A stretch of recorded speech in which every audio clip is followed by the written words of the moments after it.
किसी के इश्क में दुनिया लुटा कर हम भी देखेंगे किसी के इश्क। दोस्तों, आज जिस फिल्म की मैं बात करने जा रहा हूँ वो फिल्म बनने में बहुत समय लगा था। इतना समय कभी भी फिल्म बनाने में इंडिया में किसी फिल्म को लगा नहीं।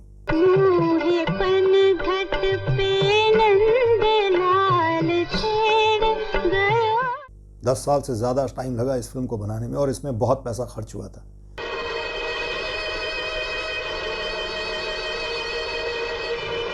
इस फिल्म को बनाते हुए बहुत सारे रिश्ते बने। मान सिंह, इसके सर से मां के प्यार का रेशमी आंचल हटाकर इसे लोहे का खौत पहना दो।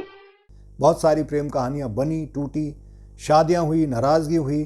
बहुत सारे रिश्ते ऐसे थे जो बहुत करीबी माने जाते थे। दो दोस्त जो इस फिल्म के हीरो थे और जो इस फिल्म के डायरेक्टर थे, वो जितने नज़दीक थे उतनी ही दूरी उन दोनों के बीच में हो गई। जबकि उनके प्यार को देखकर लगता था कि इससे बड़ी दोस्ती किसी की है नहीं। दोनों जिगरी यार होते थे। और जब ये फिल्म बनी, जब इसका प्रीमियर हुआ, तो उस फिल्म के हीरो उस फिल्म के प्रीमियर पे गए भी नहीं। इस फिल्म की हीरोइन भी उस फिल्म के प्रीमियर पर नहीं गई। इस फिल्म की शूटिंग के दौरान हीरो हीरोइन में बहुत प्यार था, लेकिन इस फिल्म को करते हुए दोनों में उतनी ही नफरत पैदा हो गई। फिल्म की हीरोइन ने किसी और से शादी कर ली थी। जी हाँ, और फिल्म की शूटिंग करते हुए कहीं नजर नहीं आता कि दोनों एक दूसरे से नफरत करते हैं।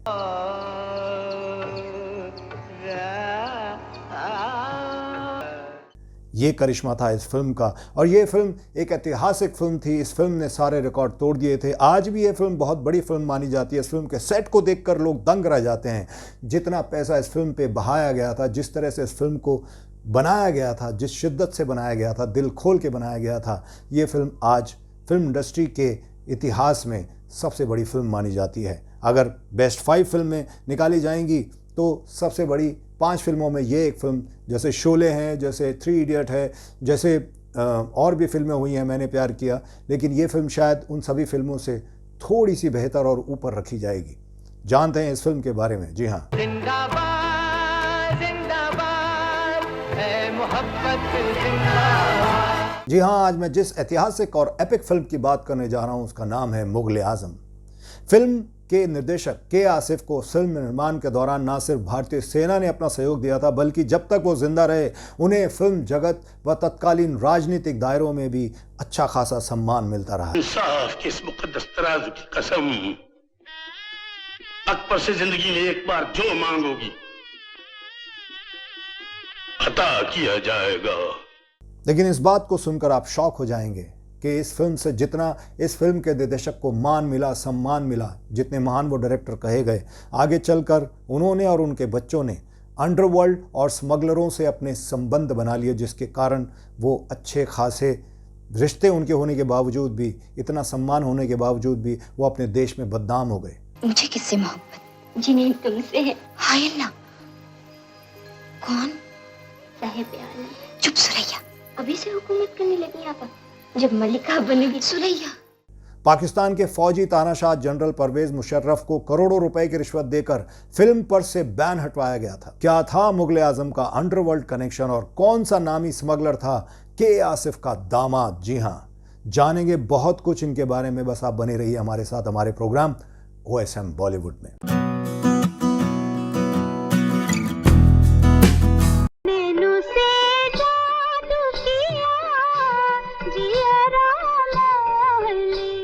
नमस्कार दोस्तों, आप देख रहे हैं हमारा प्रोग्राम OSM बॉलीवुड और आज हम बात कर रहे हैं मुगल आजम की, एक ऐसी फिल्म जिसे कई मायनों में लेजेंड का दर्जा प्राप्त है। फिल्म इंडस्ट्री के इतिहास में इसे सबसे महंगी फिल्म माना जाता है और संभवतः सबसे लंबे समय तक बनने वाली फिल्म रही थी। ये फिल्म, इसके निर्देशक के आसिफ, इन्होंने अपने जुनून की वजह से ये फिल्म बनाई थी और उनके जुनून की वजह से ये फिल्म चर्चा में रही थी। जिस मेहनत और शिद्दत से इस फिल्म को बनाया गया है, इस फिल्म को जिसने भी देखा उसे लगा कि वो उसी काल में चला गया, मुगल काल में चला गया। और जिस तरह से मुगल बादशाह का किरदार दिखाया गया है, अकबर को दिखाया गया, अगर अकबर इसे देख लेते तो वो खुद ही अपने दांतों तले उंगली दबा लेते। सुभान अल्लाह, मालूम होता है जैसे किसी फरिश्ते ने आसमान से उतरकर संगे मरमर में पनाह ले ली है। हालांकि सलीम अनारकली के किस्से पर दुनिया के किसी इतिहासकार को यकीन नहीं है, लेकिन इस फिल्म को देखने वाले इसे ऐतिहासिक दस्तावेज भी मानते हैं। जी हाँ, सलीम के पहलू में अनारकली हिंदुस्तान की मलिका होगी। पाँव की खाक को सर का ताज ना बनाए। वो बन चुका अनारकली। कुछ लोग तो ये भी कहते हैं कि इस फिल्म ने भारत में मुगलों को ग्लैमराइज करने में बहुत इंपॉर्टेंट भूमिका निभाई है। रानी, आप इसे अपनी कलीजों में दाखिल कर दीजिए और हम इसे अनारकली का खिताब अता करते। दोस्तों, उस वक्त में जो सरकार थी उसने इस फिल्म के लिए मतलब अपने दिल को खोल कर रख दिया था। ना सिर्फ सरकार के कई म्यूजियमों में मौजूद सामान, किले और मैदान बड़े आराम से शूटिंग के लिए उपलब्ध कराए गए थे कि आप ये म्यूजियम आपका है, ये सामान आप यूज़ कीजिए, बल्कि भारतीय सेना के घोड़ों और सैनिक साजो सामान भी बाकायदा रक्षा मंत्रालय के सरकारी आदेश के जरिए फिल्म की शूटिंग में झोंक दिए गए थे। आलोचकों का कहना है कि आसिफ जुनून की हद से भी आगे बढ़कर मुगल शासकों की भव्यता को दिखाना चाहते थे और इसमें सरकारी मशीनरी का जमकर इस्तेमाल किया गया। के आसिफ खुद तो फक्कड़ थे, लेकिन इटावा के मामूली दर्जी से महान डायरेक्टर बने के आसिफ जुगाड़ लगाने में बहुत फेमस थे, जुगत भिड़ाने में बहुत फेमस थे। आप कह सकते हैं कि लाइजनिंग मैन थे वो। संतराश अकबर आजम का हुक्म ठुकरा कर तुमने जिस दिलेरी और सच्चाई का सबूत दिया है, हम उसके लिए तुम्हारे एहसानमंद हैं। ये उनका जुगाड़ ही था। देखिए, वो सरकारी तंत्र में घुस गए, उनका पूरा पूरा इस्तेमाल किया, म्यूजियम में रखे शस्त्र अस्त्र का इस्तेमाल किया, नेताओं के साथ पूरी पूरी साठगांठ करके उन्होंने मतलब अच्छे तरीके से सरकारी व्यवस्था और उसमें जो प्रचार तंत्र था उसमें भी महत्वपूर्ण भूमिका उनकी रही। उन्होंने हर चीज़ का इस्तेमाल किया। फिल्म दुनिया भर में बहुत फेमस हुई, रिलीज़ हुई, चली, बॉक्स ऑफिस पर धमाल हुआ, लेकिन इससे होने वाली कमाई में भारत सरकार को कुछ खास कमाई उनकी हुई नहीं, ना के बराबर उन्हें हिस्सा मिला। ये ही जुगाड़ था उनका। इसी को कहते हैं लाइजनिंग, मतलब एक लाइजनर जो होता है उसको जुगाड़ वाला ही कहते हैं, और वो वाकई बहुत बड़े लाइजनर थे। अनारकली की मनहूस जिंदगी को मैदान जंग की गर्द में छुपा दो। साहिब आलम अनारकली की जान खतरे में है। अगर आप इजाजत दें तो उसे किसी महफूज मुकाम पर ले जाऊं। 1965 में भारत और पाकिस्तान में युद्ध छिड़ा तो इसका असर दोनों देशों के सांस्कृतिक और आर्थिक संबंधों पर बहुत ज़्यादा पड़ा।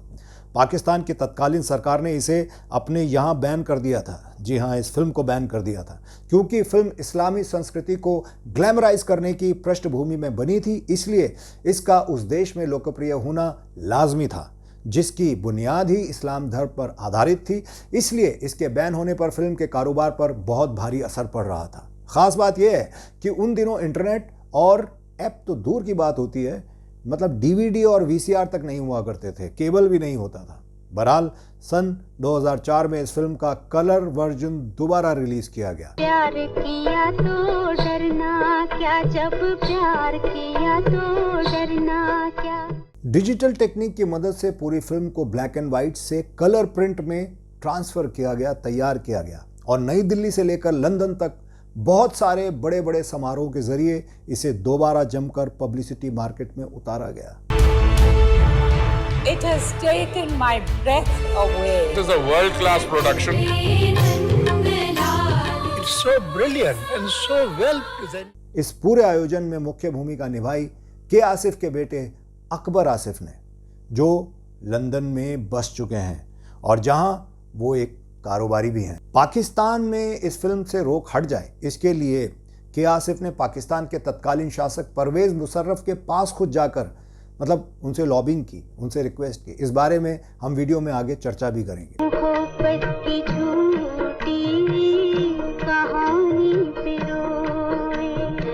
अभी एक नजर डालते हैं के आसिफ के परिवार और उनके अंडरवर्ल्ड कनेक्शन पर। दोस्तों, यहां हम आपको एक बात बताना चाहते हैं। के आसिफ ने मुगल आजम शूटिंग से थोड़े दिन पहले ही अपनी बहन की सौतन से शादी कर ली थी, सितारा देवी से। जी हाँ, बहन की सौतन मैं इसलिए कह रहा हूँ कि उनकी जो सगी बहन थी उससे जिस शख्स ने शादी की थी, उसी शख्स ने उनकी बहन को धोखा देकर सितारा देवी से शादी की और उन्होंने बदला लेने के लिए सितारा देवी से दोबारा शादी कर ली। इसलिए मैं ये बात कह रहा हूँ कि उन्होंने अपनी बहन के सौतन से शादी कर ली और फिल्म की शूटिंग के दौरान ही थोड़े टाइम के बाद ही निगार सुल्ताना से फिर दोबारा से शादी कर ली सितारा देवी को धोखा देकर। निगार का मुगले आजम फिल्म को बनाने में खासा योगदान था और साथ ही वो के आसिफ के बच्चों को भी अपना रही थी, उनकी वो मां बन गई। दोनों की सबसे बड़ी बेटी का नाम था हिना कौसर। के आसिफ की असमय मौत के बाद निगार और उनका परिवार आर्थिक दबाव में आ गया था। उन्होंने हिना कौसर को फिल्मों में उतार दिया। हालांकि के आसिफ का नाम जुड़ा होने की वजह से उन्हें फिल्मों में काम तो मिल जाता था, लेकिन वो अपने अभिनय से दर्शकों के दिलों पर कोई खास जगह बना नहीं पाई। वो टैलेंटेड थी नहीं, इसलिए वो फेमस नहीं हो पाई। कुछ दशकों तक जब फिल्में नहीं चली तो 1991 में हिना ने इकबाल मेनन नाम के एक शख्स से शादी कर ली। दोस्तों, ये इकबाल मेनन वही शख्स था जिसे जुर्म की दुनिया में इकबाल मिर्ची के नाम से जाना जाता था। जिंदाबाद जिंदाबाद है मोहब्बत जिंदाबाद। मुंबई के मिर्च व्यापारी परिवार के आने के कारण उनके नाम के साथ मिर्ची सरनेम जुड़ गया था। इकबाल ने 80 के दशक में अंडरवर्ल्ड डॉन दाऊद के शोहदे के दौर पर ड्रग्स का कारोबार शुरू कर दिया था। जब इंडिया में सुरक्षा एजेंसियों ने उनके कारोबार पर कड़ी नज़र रखनी शुरू की तो वो दुबई भाग गया, फिर वहाँ से लंदन भागा। लंदन में उसने दिखावे के लिए एक राइस मिल खोल ली, लेकिन भारतीय एजेंसियों का दावा था कि वो लगातार अंतर्राष्ट्रीय सिंडिकेट के तौर पर भारत में ड्रग्स की तस्करी कर रहा है। हिना जब इकबाल मिर्ची की दूसरी बीवी बनी, उस वक्त वो भारतीय एजेंसियों के रडार पर थी। ये बात सरप्राइजिंग है कि उस दौर में भारतीय मीडिया ने भी इस मामले को ज़्यादा तूल नहीं दिया। इकबाल मिर्ची दाऊद इब्राहिम के सबसे करीबी लोगों में से एक था और वो दाऊद के ड्रग नेटवर्क को संभालता था। मुंबई पुलिस और ईडी का वांटेड इकबाल मिर्ची को एशिया में ड्रग किंग के रूप में देखा जाता था। 1994 में स्कॉटलैंड यार्ड पुलिस ने उसे गिरफ्तार भी कर लिया था, लेकिन उसने कानूनी दांव पेच लगाकर भारत में अपना प्रत्यर्पण रुकवा लिया था। इसके बाद 2013 में लंदन में उसकी मौत हो गई। दोस्तों, सबसे खास बात यह है, चाहे निगार सुल्तान हो या उसके परिवार का कोई भी सदस्य हो, सभी ने इस स्मगलर से जुड़े रिश्ते का स्वागत किया। कहते हैं कि हिना के भाई अकबर आसिफ ने भी इसे अपने जीजा इकबाल मिर्ची की पोजीशन और उसके संबंधों का खूब इस्तेमाल किया है अपने करियर में। आपसे दोस्ती है शहजादे। दोस्ती का निशाना किसी और को बनाइए, शायद आपको भी पैगाम आने लगे। खामोश रहो। मेरा नाम सुरैया है, आप भूलते बहुत हैं। उसने लंदन और दुबई में एक रेस्टोरेंट और एंटरटेनमेंट की एक कंपनी भी खोल ली। सूत्रों का कहना है कि उसके होटल व रेस्टोरेंट के कारोबार भी इकबाल के कारोबार के फ्रंट के तौर पर ही काम करते थे और वो लंदन में अक्सर भारतीय फिल्मी कलाकारों की दावतें किया करता था। वाह, क्या बात है!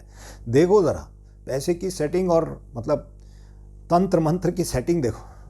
वाह, पैसा और ये लाइजनिंग की सेटिंग देखिए ज़रा। हालांकि हिना कौसर अब कहाँ है ये किसी को भी नहीं पता। होंगी कहीं विदेश में, लेकिन ये बातें भी अंदर ही अंदर उड़ जाती हैं। हाल ही में लीक हुए पेंड्रा पेपर्स ने अकबर आसिफ के चेहरे पर से एक और नकाब उतारा था।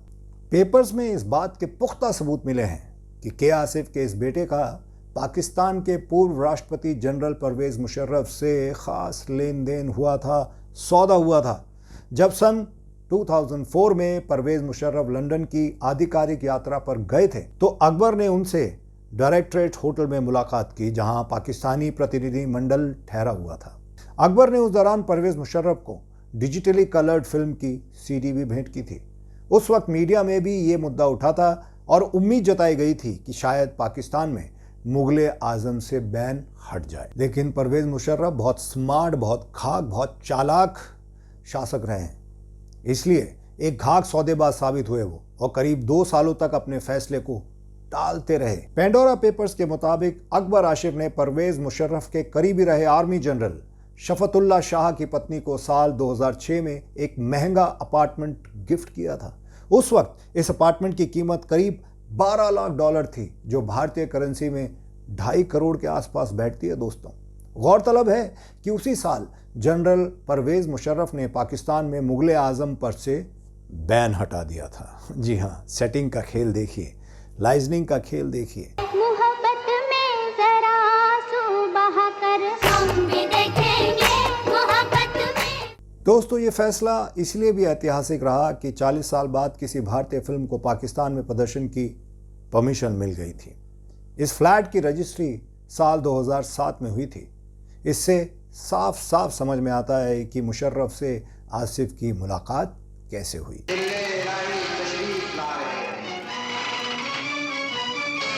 अगर जिल्ले-इलाही ने मुझे यहाँ देख लिया तो अनारकली की कब्र आपकी आगोश में बच जाएगी। मोहब्बत जो डरती हो मोहब्बत नहीं, अय्याशी गुनाह है। यही बातें बॉलीवुड, पाकिस्तानी सेना और अंडरवर्ल्ड के रिश्तों को साफ साफ कर जाती हैं। यहीं से पता चल जाता है सेटिंग का।